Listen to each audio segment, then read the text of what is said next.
Introduction to momentum. आखिर momentum क्या है जी? मोमेंटम को अगर हम समझें तो इसका जो जो ताल्लुक बनता है वो मोशन से बनता है, यानी अगर एक बॉडी मोशन में है तो उसमें मोमेंटम होगा। लेकिन हम कैसे समझ सकते हैं? देखें, फर्ज करें एक गाड़ी है और ये गाड़ी जो है, इसका जो मैस है, इसकी वजह से इसके में एक इनर्शिया होगा। अब वो रेस्ट में हो या मोशन में, वो इनर्शिया इसके अंदर मौजूद है। लेकिन अगर मैं यूं बात करूं कि ये बॉडी अगर मोशन में होगी तो उस टाइम इसमें इनर्शिया जो है या इसके अंदर जो मोशन होगा वो इसका मोमेंटम होगा। यानी इनर्शिया जो है बेसिकली उसका ताल्लुक सिर्फ मैथ से है, लेकिन जो हमारे पास मोमेंटम है इसको अगर हम देखें, जिसे हम पी से जाहिर करते हैं, इसका ताल्लुक इस गाड़ी की इसके इसके मैथ से भी है और इसकी स्पीड से भी। यानी अगर गाड़ी की स्पीड जीरो हो जाएगी तो उस टाइम मोमेंटम जीरो होगा, लेकिन इनर्शिया उस टाइम जो है वो एग्जिस्ट कर रहा होगा। तो ये फिर हमें इन दोनों में जो एक नुमाया फर्क है वो नजर आता है।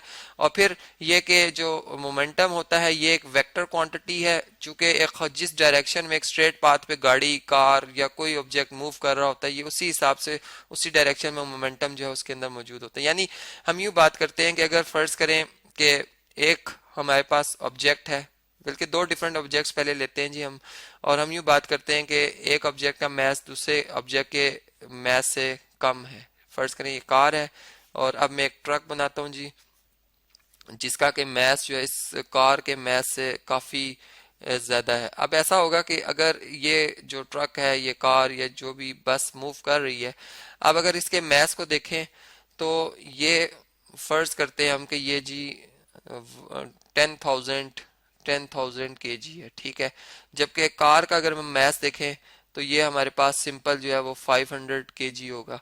अब इस तरह से है कि अगर मैं ये देखना चाहूँ कि मोमेंटम किस में ज्यादा है, तो फर्ज करें अगर ये, चूंकि मैस डिफरेंट है, मैं कहता हूँ एक ही स्पीड से एक स्ट्रेट पाथ में ये मूव कर रही है, ये गाड़ी भी जो है वो मूव कर रही है 2 मीटर पर सेकेंड की रफ्तार से, और ये गाड़ी भी जो है वो मूव कर रही है, इसको मैं V2 कर लेता हूँ, इसको V1 कर लेते हैं, चलें जी।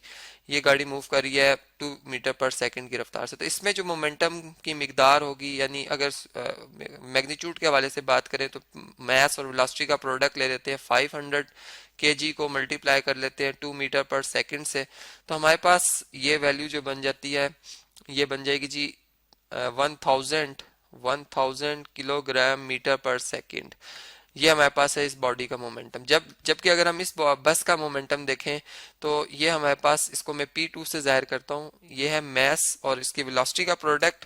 तो मैस हमारे पास इसका कितना है जी 10,000 kg, जबकि इसको मल्टीप्लाई करें 2 मीटर पर सेकेंड से, तो इसमें जो इसका मोमेंटम होगा वो इस टाइम होगा जी 20,000 kg मीटर पर सेकेंड। इसका मतलब ये हुआ कि जो कार्स हैं या जो ऑब्जेक्ट है उसके मोशन का अंदाजा, ये कि कितना ज्यादा इसके अंदर मोशन करने की सलाहियत है, वो मोमेंटम बताती है। और अगर मैस ज्यादा होगा, वेलोसिटी हमने देखा दो ऑब्जेक्ट्स की सेम रखी है, एक का मैस ज्यादा कर दिया, एक का मैस कम कर दिया, तो मोमेंटम जिसका मैस ज्यादा से ज्यादा आ गई, यानी इसका मतलब मोमेंटम और मैस में जो रिलेशन है वो डायरेक्ट है। कम करने से मोमेंटम, यानी मैस कम करने से मोमेंटम कम हो जाएगा और मैस को बढ़ाने से मोमेंटम बढ़ जाएगा।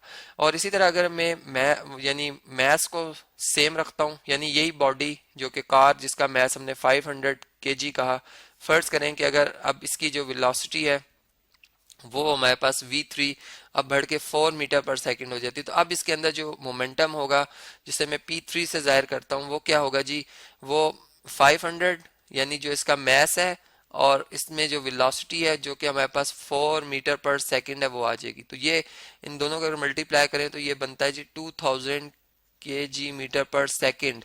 तो इससे ये बात पता चली कि मोमेंटम जो है वो इसकी डायरेक्शन भी एक तो उसी सिम्त में है जिस सिम्त में एक्सलरेशन प्रोड्यूस हो रहा है, यानी फोर्स इंजन अप्लाई कर रहा है फॉरवर्ड डायरेक्शन में। दूसरी बात ये कि ये बढ़ गई है वैल्यू, इसका मतलब कि अगर मैस को कांस्टेंट कर लिया जाए और वेलोसिटी को बढ़ाया जाए तो मोमेंटम बढ़ता है, और वेलोसिटी को कम कर दिया जाए तो मोमेंटम कम हो जाता है। तो इन दोनों में भी आपस में डायरेक्ट रिलेशन। तो इस तरह से हम कह सकते हैं कि फिर ओवरऑल अगर किसी बॉडी का मैस और वेलोसिटी की अगर बात की जाए तो उसका मोमेंटम में बहुत अमल दखल होता है। यानी अगर वेलोसिटी जीरो होगी तो उस टाइम मोमेंटम जीरो होगा। अगर वेलोसिटी बेशक मैक्सिमम हो जाए, बॉडी यानी वो ऐसी है जिसका मैस ही नहीं है, ऐसा वैसे मुमकिन नहीं है, लेकिन हम ये तभी मुमकिन हो सकता है कि एक बॉडी मौजूद ही ना हो, उसकी मौजूदगी ही ना हो, तभी ये पॉसिबल है कि मोमेंटम वहां पे क्या होगा जी, जीरो होगा। तो इस तरह से हमने देखा कि मोमेंटम और जो हमारे पास इनर्शिया, इसमें क्या डिफरेंस है और कैसे हम जो है इसको आम लाइफ में स्टडी कर सकते हैं।